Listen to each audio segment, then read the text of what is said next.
And this thing about human desires, I'll just spend a moment on this. Human desires, it's not that they're bad, it's just that so many times we find bad ways to fulfill them. Everybody wants to be, well, most people I know want to be respected. But there are times in trying to gain respect of others that we cross some moral boundaries.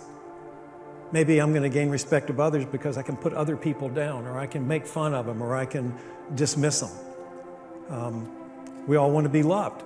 That's a good, healthy desire, but the way we go about it many times is, again, we go off into avenues that God says, no, that's dangerous, that's hurtful, that's wrong. But I want to be loved so much, I'm willing to compromise to gain it. I want to be safe. Safety, that's not a bad thing. But when pursuing safety keeps me from stepping in and helping others when I could, and it could cost me some, you see where the conflict is. So human desires aren't bad, it's just the way we go about fulfilling them. And so it's saying that this new life of faith is I'm trying to not live by strictly my human desires, but I'm trying to live by this new life God's given me.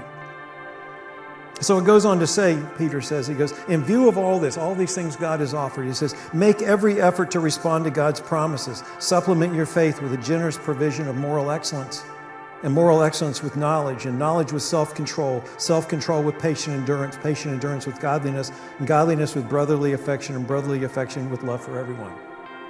End of message. That's simple, isn't it? No.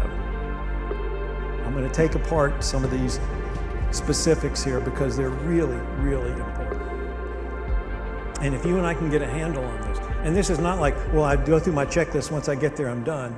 This is kind of a guide for living our lives day in and day out. And when we do this, we discover that our faith actually begins to grow. It's just like exercise.